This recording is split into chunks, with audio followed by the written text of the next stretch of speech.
Check out this video of Tommy Robinson walking onto the BBC stage, alone against a panel of critics. 6 voices against 1, questioning, interrogations, trying to pin him down. But as the pressure rose, Tommy refused to fold. This is the moment Britain watched him become a star.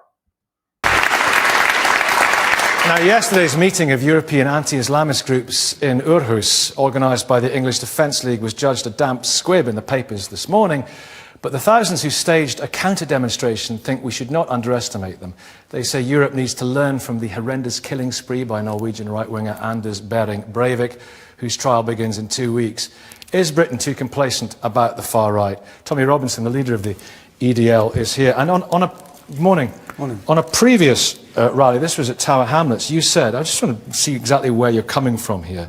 You said, every single Muslim watching this, on 7/7, you got away with killing and maiming British citizens. You got away with it.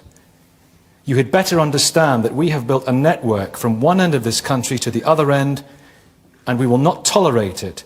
And the Islamic community will feel the full force of the English Defence League if we see any of our citizens killed, maimed or hurt on British soil again. Yep.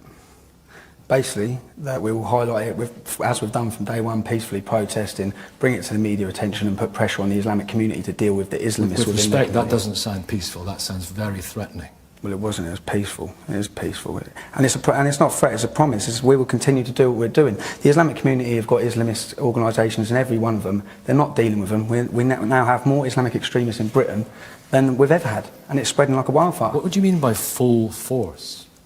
By full force, taken to the streets in as many numbers as we can. What do you mean by every single Muslim watching this? I mean every single Muslim, it is your duty to deal with the extremists within your community.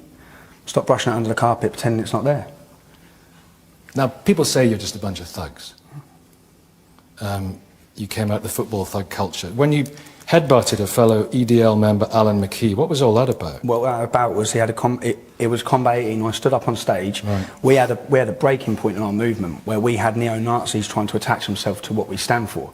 So I took the opportunity to stand on stage, call them out, name them. When I got off stage, I was confronted by people wearing Combat 18 t-shirts. At which point I headbutted him, because he was Sikh Highland and shouting abuse. And then when I got back to the coach, I was confronted by another 30 Nazis. I get many death threats on a weekly basis by Nazis. We've done more to confront Nazism and Islamism. So are you an anti-Nazi movement? I am. Yeah, we are. Yeah. And Islamism and Nazism are opposite sides of the same coin. They're identical. They're both fascist ideologies. But Nazism's been defeated. Islamism hasn't. Well, it's interesting because Nick Griffin from the BNP described you and your organisation as good-hearted morons. Nick Griffin, yeah, that's coming from Nick Griffin, yeah. Well, he likes what you do. He says, and I'll go on with the quote. He said it in February 2011. They're trying to do something, he says of you, and the good thing is they've politicised a whole generation of youngsters. And you used to be in the BNP, didn't you? Yeah, in 2004. When you drown in, you clutch at straws.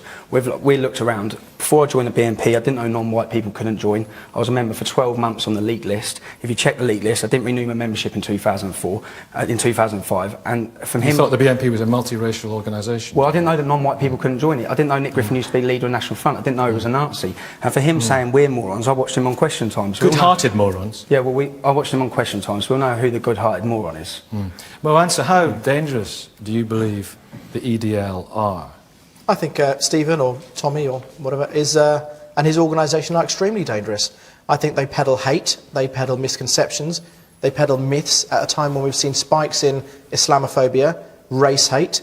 We see attacks across the United Kingdom. Have you been threatened? I've been threatened many times on Twitter. We have live cases. I've been threatened with violence against myself. But this isn't about me. This is about a broader issue, which is, as a society, we have your organisation, Tommy, Stephen, which is peddling hate, which is hurting, alienating. You are denigrating a whole community. Over and over again, it's been made very, very clear by the leadership within your organisation. This is about all Muslims. This is about Islam, not Islamism, and I'm sure you couldn't even define Islamism. I've grown up in Luton. Some of the best people I've met through growing up are Muslim. Some of my mates are Muslim. You had Butch Vassell on this show last week. I was out with his son on Thursday night, okay? I don't hate all Muslims.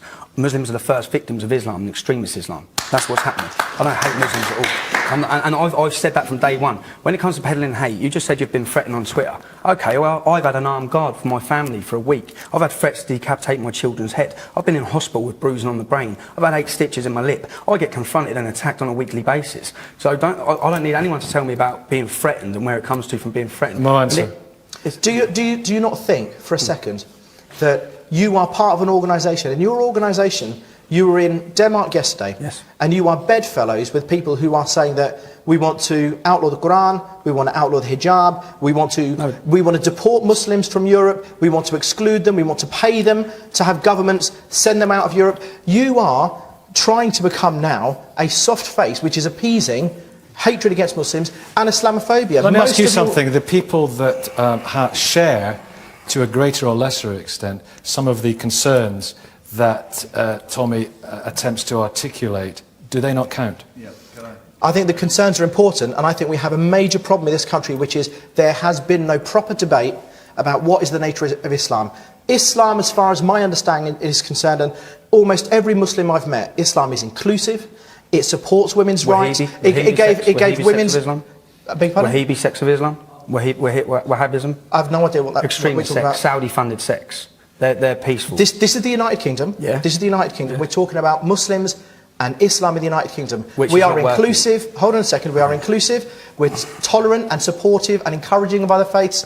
In Islam, it says La ikra'a fi din. That means there's no compulsion in religion.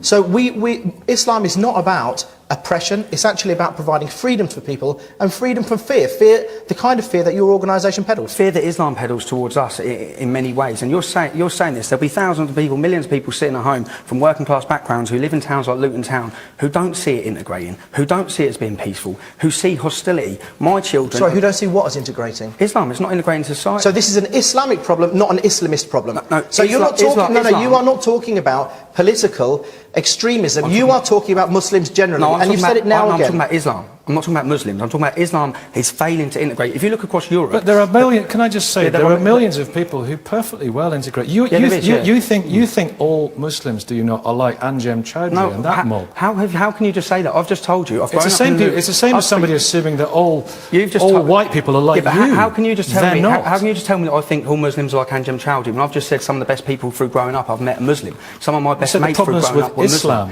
Yeah, Islam. Islam is in a 7th century ideology. It's not just me that thinks it's failing. Every single... The fastest... Well, hang on, let him finish. Let him finish. The fastest growing political parties in every single country in Europe are anti-Islamist political parties. Whether you like it or not, it's happening. People are fed up with what's going on. Islam needs to evolve, it needs to modernise, and it's not... You can't call me a racist or fascist for picking out problems within the Islamic ideology. Matt Goodwin, how significant are the EDL? Are they, in a way, changing the discourse in this country? Well, they are a significant movement and they're representing concerns and grievances that are in society. I think, on the other hand, probably lots of people who are watching the show may feel concerned about the way in which organisations like the English Defence League tend to have a lot of slippage in the way that they talk about Islam. So an organisation that started talking about militant Islamism now openly talks about Muslims in general. So let's just talk about Islam again. Well, okay, but let's just be absolutely clear. We have to be very precise in our terminology. Let's be absolutely it's such a sensitive issue. Let's be absolutely clear. When we look at the survey evidence and we look at all of the research that's been done, the vast majority of Muslims in this country do not endorse terrorism or suicide bombing. The vast majority of Muslims in this country feel strongly attached to their country and their neighbourhood. Okay, the vast majority of Muslims in this country do not endorse things like honour killings that you're want Sharia law. This is okay. So here's the problem. Under Sharia law, Muslim women are treated second-rate citizens. Here's they get 50% less of a man. I'm a Muslim woman. I'm not a second-rate citizen. No, but you'll get 50% less than that of a man in a Sharia law court. Well, that's not on in British. Women have fought for decades for equal rights in Britain. Muslim women. I'll tell you what I find really interesting about... Lies, Tommy. Wait a minute. Shyster. What I find really interesting about your organisation is I was looking at your website yesterday, and you're trying to say that you're a human rights organisation. I mean, I find that quite farcical. Basically, your organisation does peddle hate, you peddle misinformation. Last month, in March, 2 Asian men were beaten to a pulp by 4 men from Yorkshire who claim they sympathise with the EDL. They have Sympathise with the EDL. They have Where's the actually evidence gone of to this? prison. Where's the evidence of this? Well, this is what they said. It actually was discussed in court. They've gone to prison. Okay. Now, 2 weeks ago in Salford, not that far from here, a black woman was walking in broad daylight, 2 o'clock in the afternoon. She's pushing her child in a pram. A man racially abused her, used sexual language and threw acid at her. Well, now, racism is very this? much a reality of people's But lives. Shaista, the other what's going side on? of this is that I suppose the question some people ask is, do the Muslim community need to do more to separate themselves from their extremist wings, Muslim communities, You talk from about- their extremist wings? There are young men who want to kill their fellow Britons. There are those poppy burners. Now, what do you think of all those people? I think they're extremists. Do you I talk think they're an about- absolute disgrace, just like I think you're an extremist. Okay, well, Simple as that.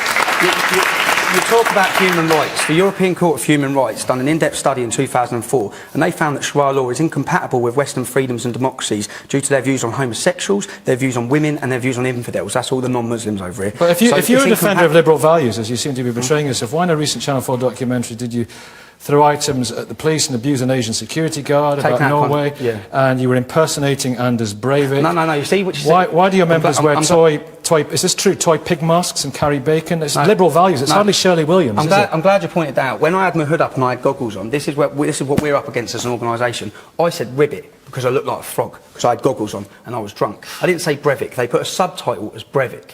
I didn't say Breivik. I said ribbit. So, and taken out of context, a lot of those things, if you know what the story behind what had happened, it's not the way it will look. What are these pig masks all about? I don't know. I don't wear a pig mask. I don't wear a pig mask. The point is more important than this, and I'll tell you why, Stephen, because firstly, within society, and one thing you're not recognising, you're worried about the Islamisation of this country. Not just I'm worried. No, There's a it's hell of a lot okay. of people that are It's all worried. right. Look, you're worried about the Islamisation of this country.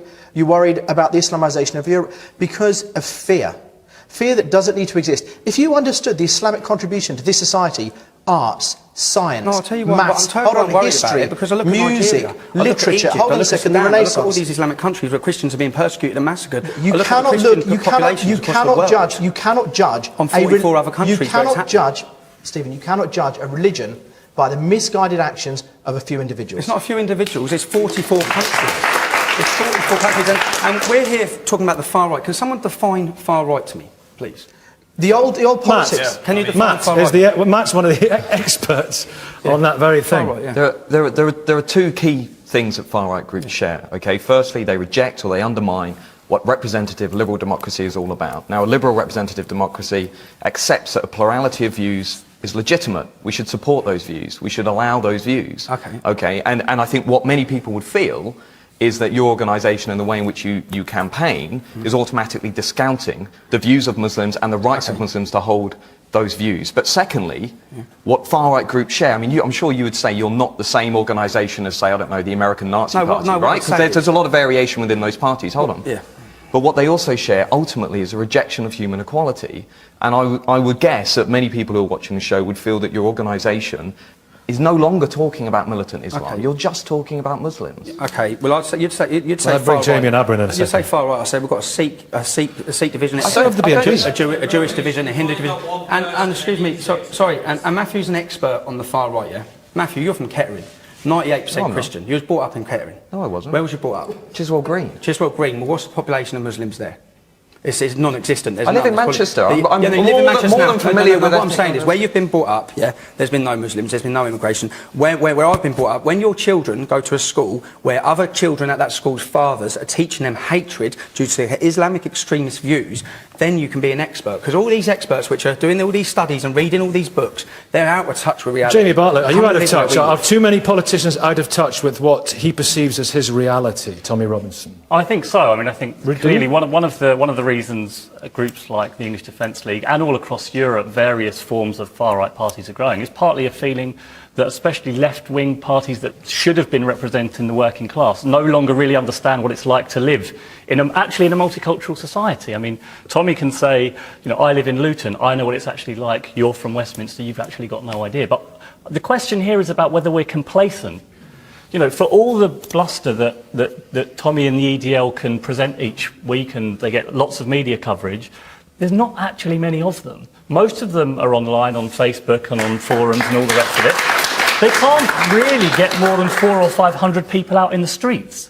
Look at the BNP in the UK. Polls, 1%, 2%. And look what happens across the rest of Europe. In France, the Front National are polling at 20%. This is really key, isn't it? There never really has been. Mosley in the 30s had a sort of brief shining moment, if you want to call it that, but nothing much beyond that. There's been no tradition of electoral success in this country for far-right parties, hasn't there? Yeah, absolutely. I mean, a lot of that has to do with the system that we have. I mean, we are just as concerned as our European neighbours about the core far-right issues, and I don't think those issues should be dismissed or discounted. I think those issues need to be talked about, and that is probably the only point of convergence that you and I would have. But I would also say, in Britain particularly, because of the failure of parties like the BNP and before the BNP, the National Front, we've tended to be extra dismissive about the far right. We've dismissed supporters of the far right as a lunatic fringe who don't deserve to have their grievances talked about, and I don't necessarily think that's because we're not far right that we've been successful. It's because people don't want to vote for the BNP and groups like that, because the average person that's joining the English Defence League is an average man. There's quite a lot of crossover between the two, isn't there? Between the BNP and the EDL, there's quite a lot of crossover. Well,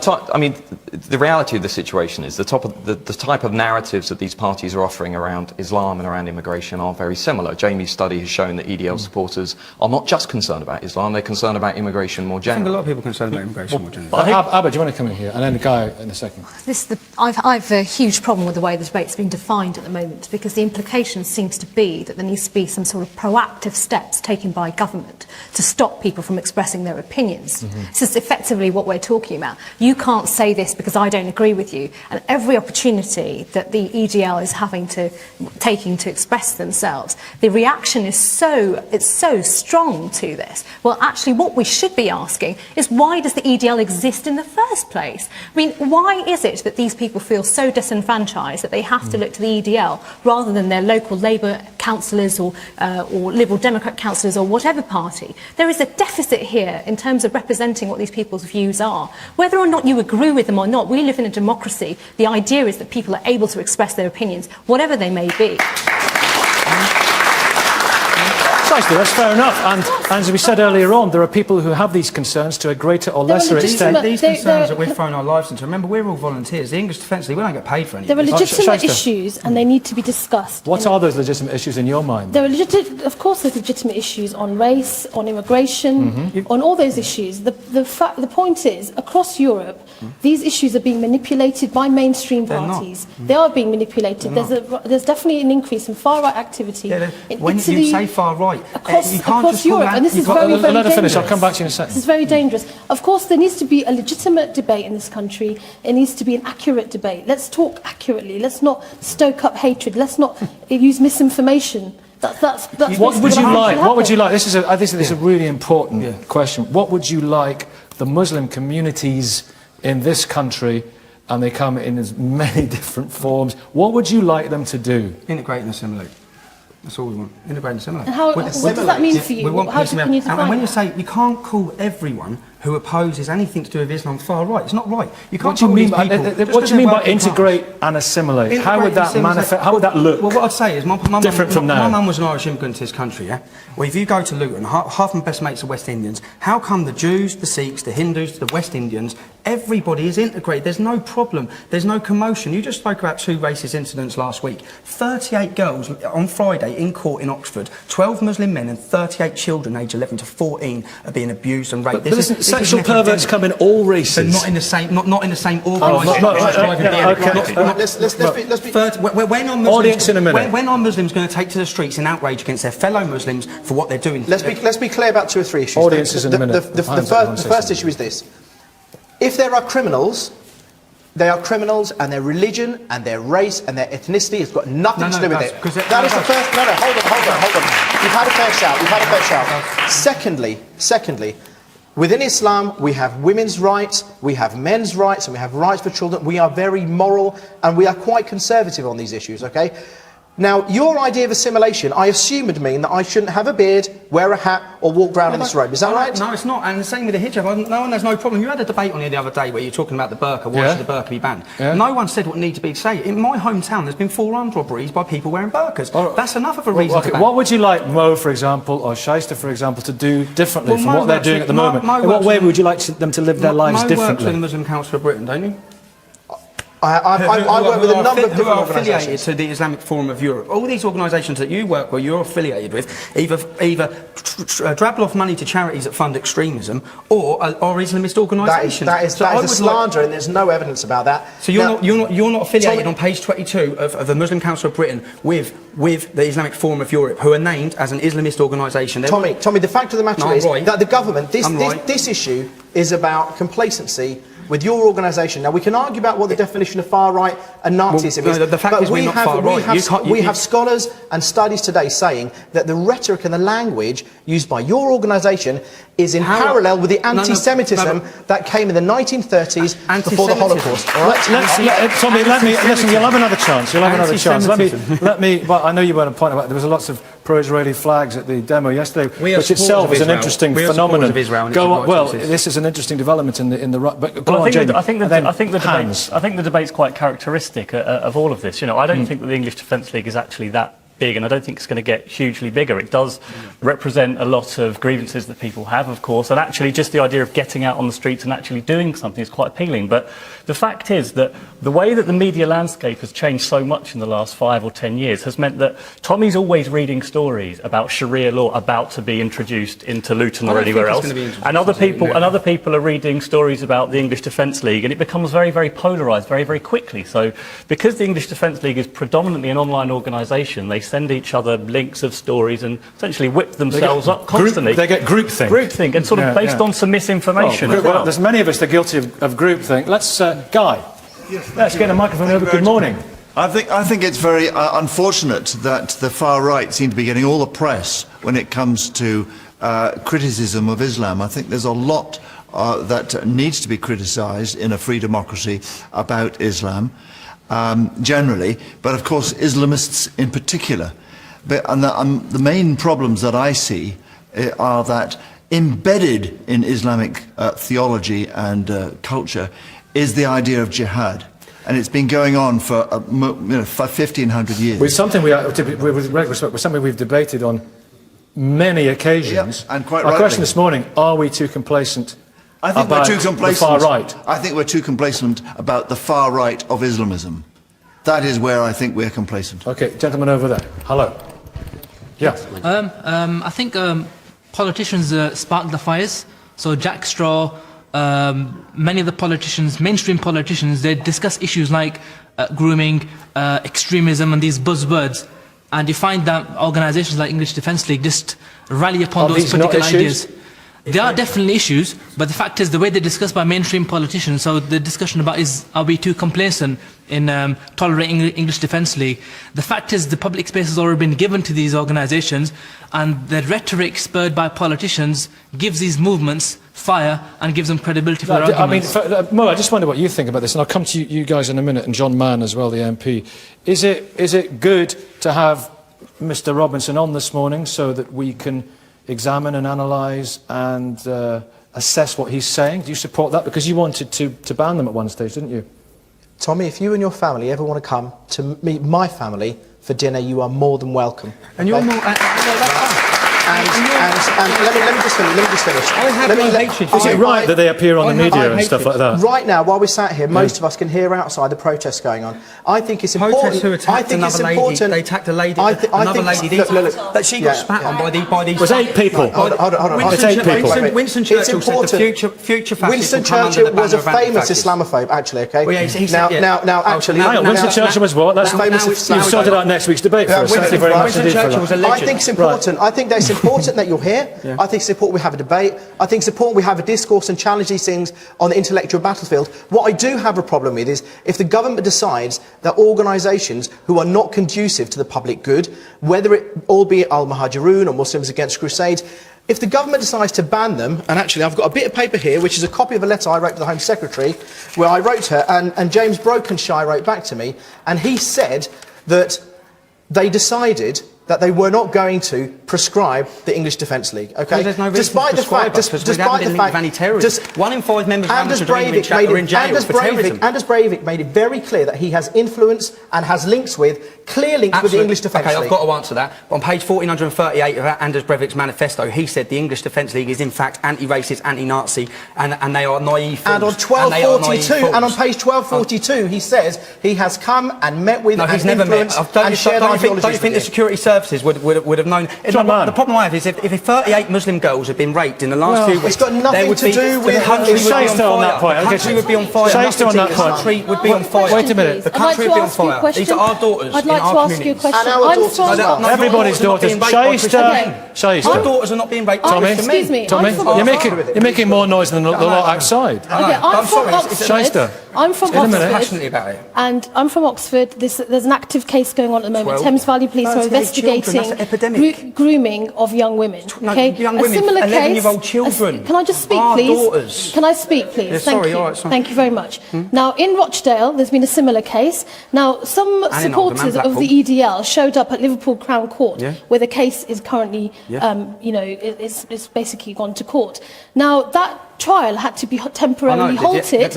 My question to you is, does the EDL show up at court cases where white men have been grooming women? Because, frankly, but do you show up? Do you show up at this cases? Let's take it over here to Charlie. Charlie, what do you want to say? And then John Mann in a minute. Can I just say, I am totally anti-fascist, 100%. And I actually got arrested last year for throwing eggs at this lot. So I'm not against you guys, okay, as an organisation for advocating love for everyone. That's what I'm about. But there's an elephant in the room here, because unfortunately, even the Asian community, and this isn't an Islamic issue, let's separate it. No, but it is an Islamic issue. But no, it isn't. It's a cultural issue that unfortunately in these situations, Pakistani young male or British-born Pakistani males are overrepresented in the grooming and exploitation of young girls.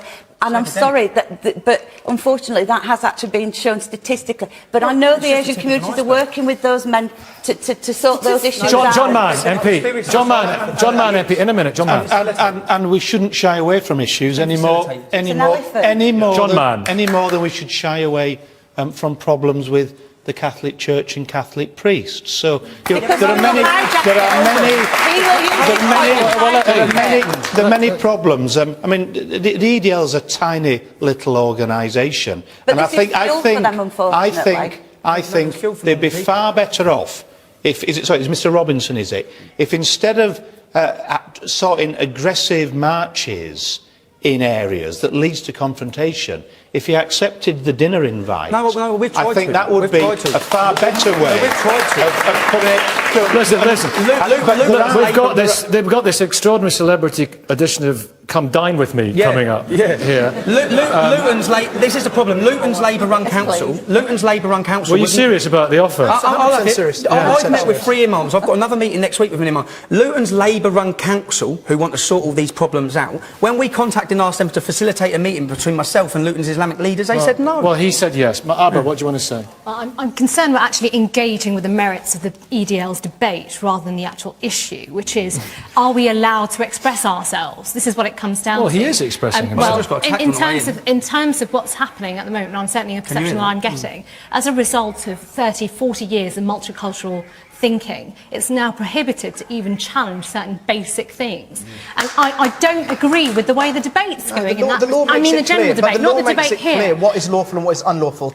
Under the Prevention of Terrorism Act, under Section 1(1), if you incite hatred, or you give harassing, or you incite terror into a proportion of the population, under Section 127 of the Communications Act, under the Public Order Act, the law makes it very, very clear and distinct what is lawful and what is unlawful. And all we're talking about is what is unlawful. Are you not suggesting, by saying that we're being complacent, that the EDL is an organisation that should be banned? Is that not what you're suggesting? I think. So what do you think is complacency? What is complacency as far as you did have a Facebook petition, and of course, if they were banned or any organisation banned, so there was an e-petition. Right. That causes its own problems, doesn't it? After Breivik killed virtually 100 people Utoya, absolute monster, who loved the EDL. No, he He didn't was a love the big EDL. fan He of the called us EDL. naive fools. He shared. Let's get away from that point. We're not going to get anywhere on that. Carry on. My point was he shared an ideology, and I thought if the government has decided that they will ban organisations who share an ideology with extremist organisations and extremist groups,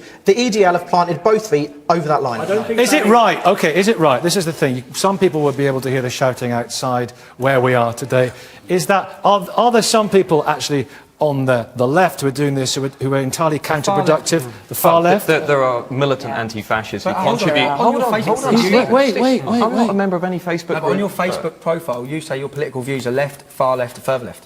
What? No, I don't. I say I'm a progressive. No, Okay, left, far left. Anyway, That's your the political point is, there are militant anti-fascists that in some towns and cities contribute to some of the problems, and that is an elephant in the room that is often not discussed. Should the English Defence League be banned at present? No, I think the grievances that it's campaigning on and its supporters should be heard, but at some point the organisation has to start taking some responsibility just for some misreporting, as do sections of the British tabloid media. To And give the you an rhetoric. example, And the rhetoric. Yeah, go on. this month, tabloid media reported that 2/3 of young British men endorse honour killings. The actual figure was 6%. They had to apologise, didn't they? Yeah, but yet the tabloid media will jump on this and say, well, look at this. Muslims are incompatible with British society. Actually, if we look beyond that and look at the actual data, it's completely a different story.